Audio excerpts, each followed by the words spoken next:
Hello everyone, thanks for tuning into today's fourth and final video. We're going to have a look at the weather for the next 10 to 14 days for today's final video. Day 10 will take us to the 12th of March. We'll be able to extend out beyond that with the GFS and ECM Ensembles. Maybe runs around a couple of weeks. We'll have a look at the CFS V2 at the end of the video for the next 4 weeks. So that gets us more or less to the end of March. I should get on that for you in a moment. Just say that first video already saying was our 6am UK weather forecast. We've also released a weekend forecast and the EC 42 day as well. Please like, share and subscribe on all today's videos and content. And thank you so much everybody for doing that. Thank you so much everyone. Right, okay, let's start off then with the strat, shall we? So currently warming is gathering pace yet again across Russia and Siberia, a renewed burst of stratospheric warming at 10 HPA over the Arctic Ecuador pole can be seen clearly there from Russia penetrating into the North Pole. The blue colours here are the cold temperatures in the stratosphere at 10 HPA. Polar vortex at its roots, essentially rooted to the stratosphere. Now, as we go through the next few days, we find that the warming continues over the North Pole, displacement event of the polar vortex, blue colours pushed out into the North Atlantic, northern parts of America, as well as they have been so often through this season. By the 10th of March, another warming is developing over southern and western parts of Russia there. That intensified across Europe this time. And not really making it into the North Pole in this particular GFS run, but just the idea that there's further interesting stratospheric developments going on. So, solar wind is already weakening. This is from Weather is Cool. Of course, you have a blue line is dropping out just here at 10 HPA, 60 degrees north. That's going to intensify. We're putting the GFS Ensembles. In about 3 or 4 days, we're expecting the solar wind to go into reverse. And then all ensemble members, 100% of them, keeping the solar wind in reverse, probably for the next week, maybe the next couple of weeks even. Solar winds at 10 HPA are staying in reverse there. So this could be a prolonged and sustained reversal of solar winds, a prolonged and sustained major sudden stratospheric warming event. Not just the GFS, but GFS go for this is also how the ECM is looking. So ECM from University of Berlin forecast that solar winds will go into reverse on Monday, actually. 4th of March, we go down to 0.7 ms there at 10 HPA. Then that reverses solar winds intensify, so 5th of March we're down to minus 4.9, and go through to the 6th of March, we're even further into reverse at minus 9.3.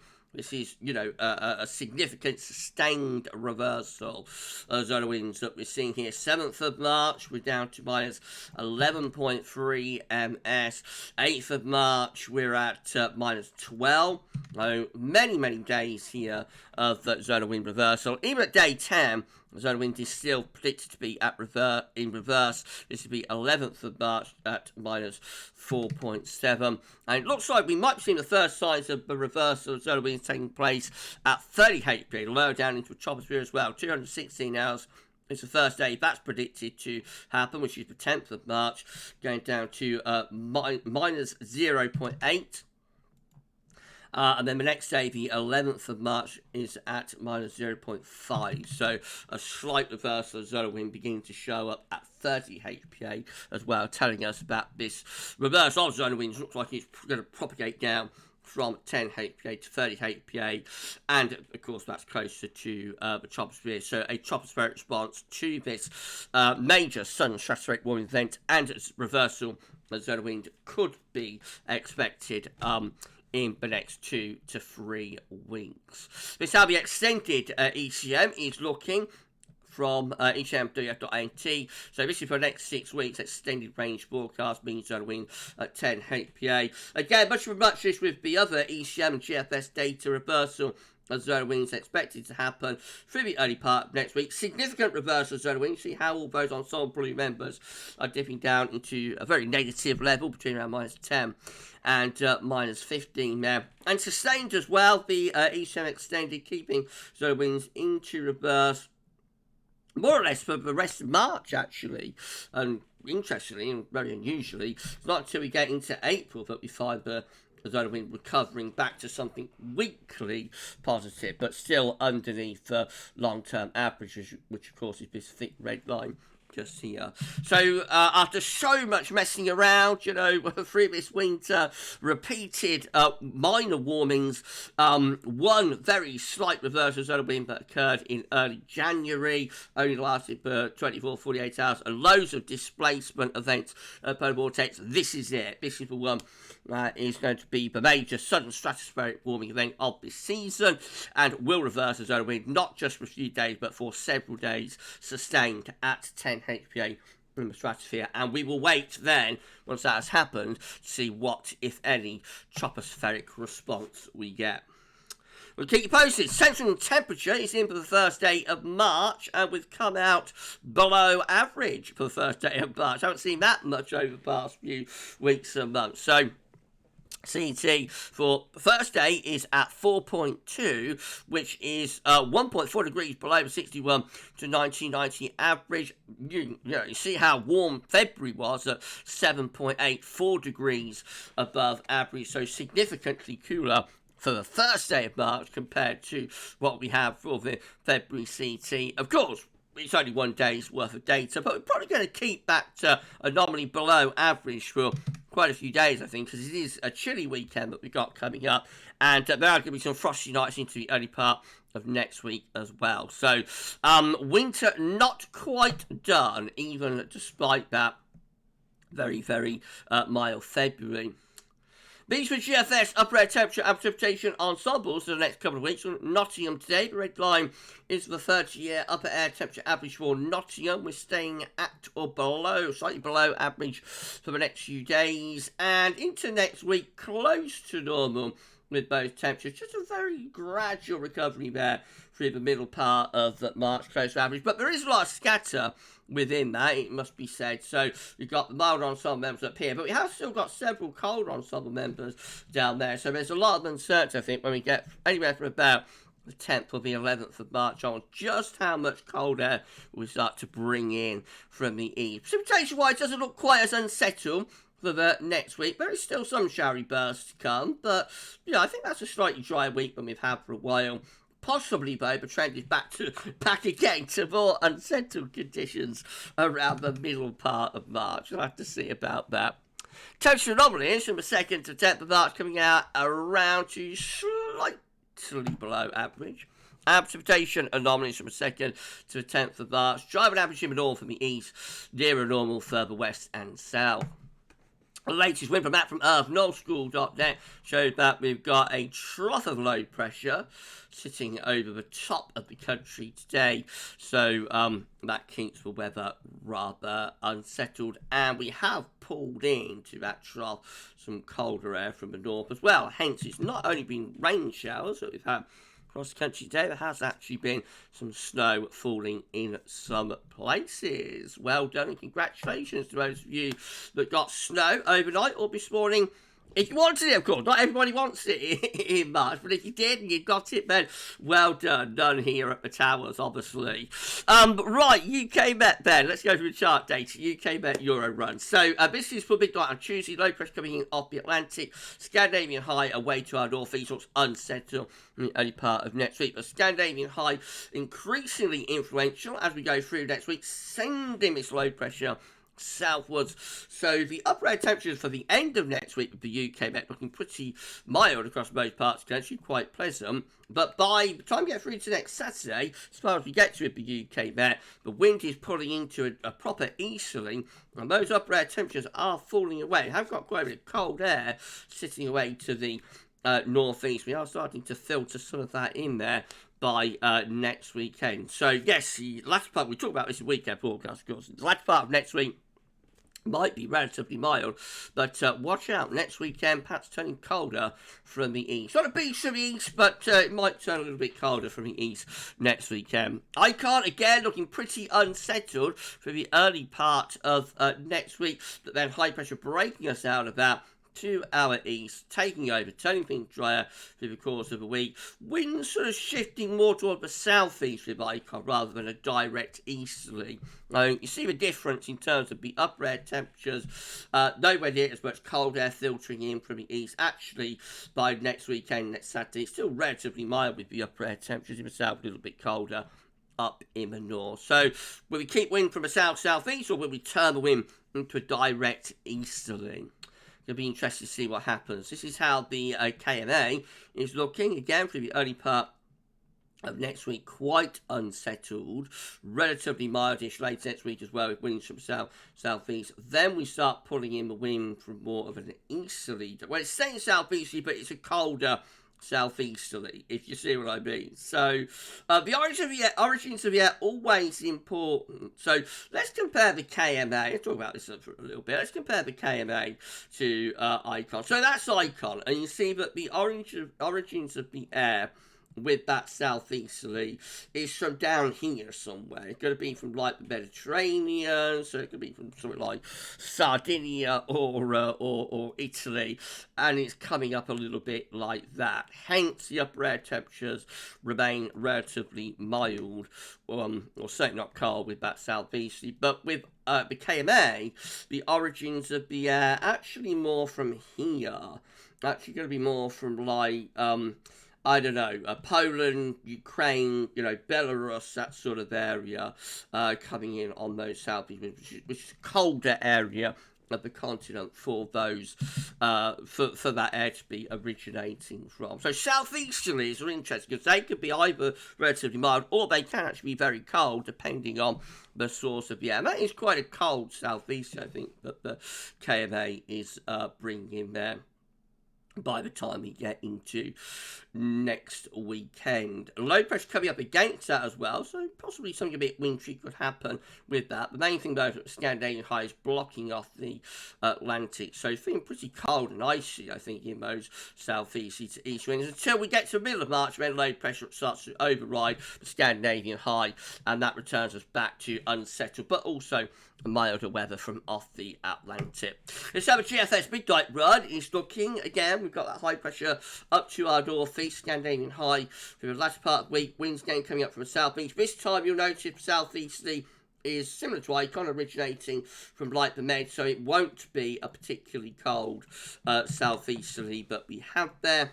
However, we do eventually start turning wind round to more of an easterly, so this is by Monday the 11th of March, the wind has shifted into the easterly, and the air source now is more from around here, I think, which isn't desperately cold, but it will be colder than the earlier southeasterly, if you see what I mean. That's day 10 in a direct easterly flow then. Probably feeling quite chilly. Upper air temperatures aren't particularly cold though. And then beyond that, the high pressure begins to collapse and low pressure comes back in from off the Atlantic, returns us back to milder, wetter weather by the 18th of March. That's as far as we get to with GFS. This hour 6 there is looking, again, got high pressure in Scandinavia, low pressure out in the Atlantic on Tuesday.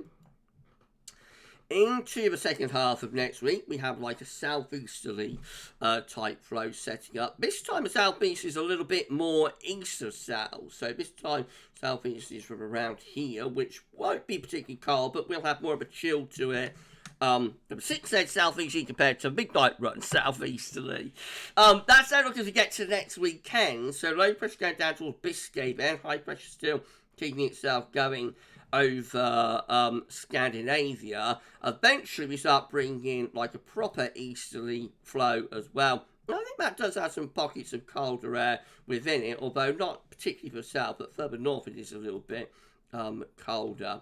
Then low pressure coming up against that high pressure, so it turns more unsettled, eventually gets milder into the second half of March. If you enjoyed the video, please like, share, subscribe. Thank you so much for doing that. Why not drop a comment? Let us know what you think about this and all of our videos and content. And don't forget to tell friends about GavsWeatherVids. We thank you so much for doing that. We need to put on around 68, 69 maybe subscribers to get ourselves to 18.1k. So if you could give us a sub and tell your friends and family to subscribe, that would be incredible. We will thank you so much everyone for doing that. Right, okay, so GM again has that high pressure back in with low pressure on Tuesday. Through the second half of next week, high pressure takes over, low pressure slips out into the Atlantic.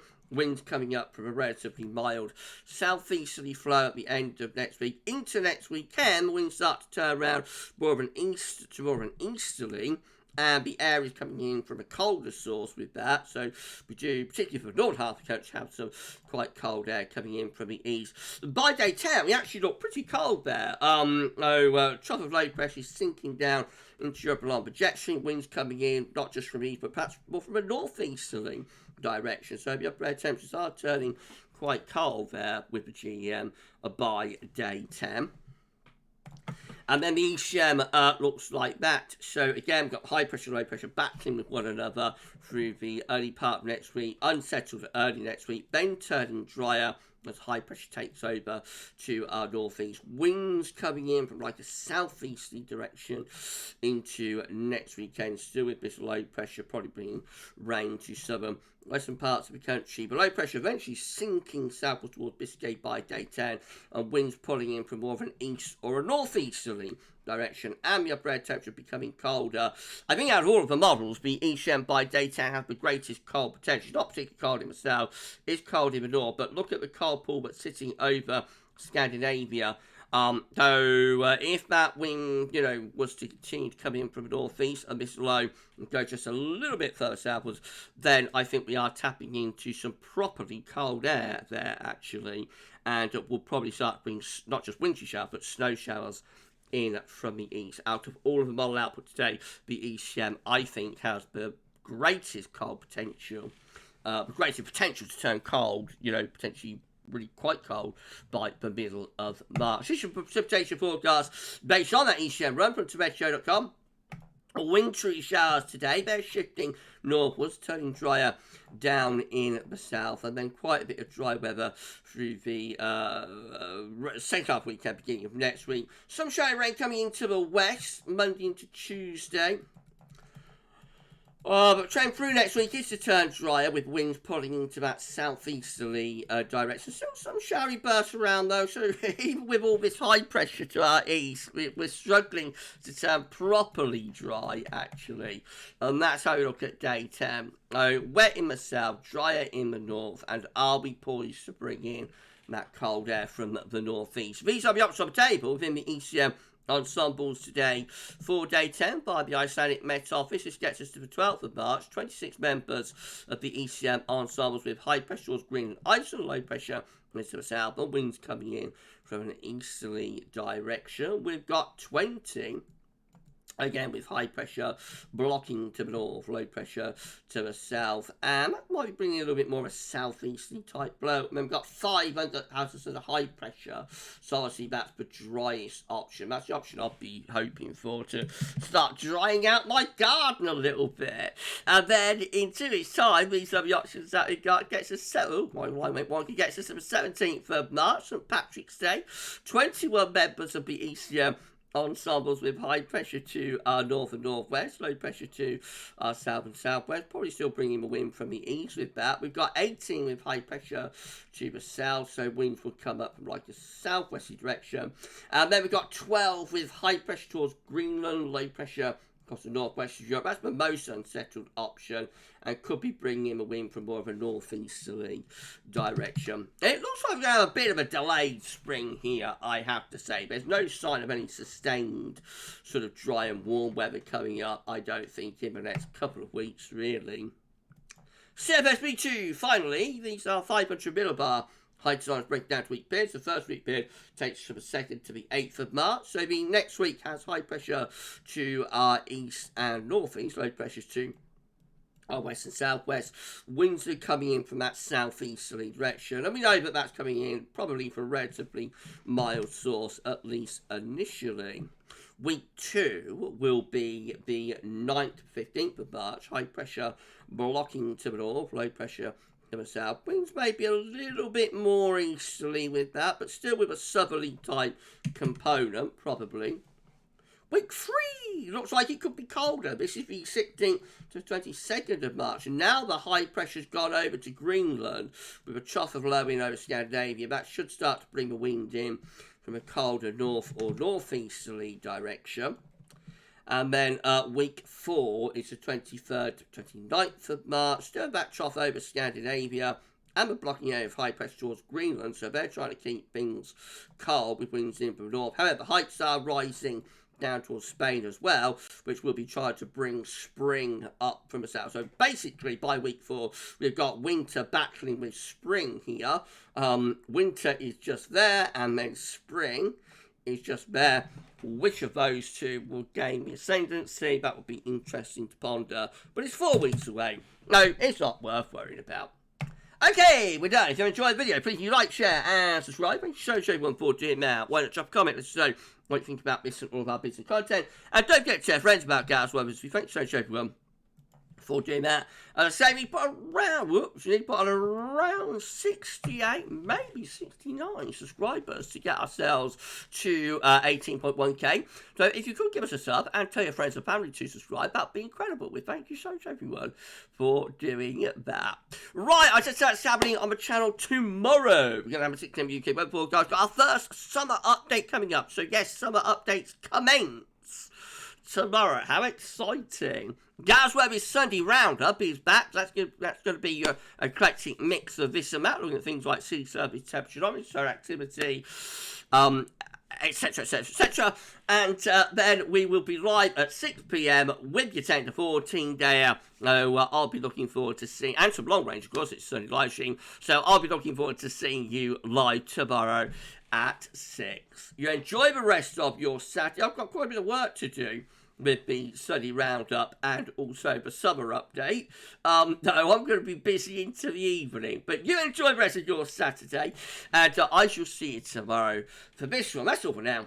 And thanks for watching.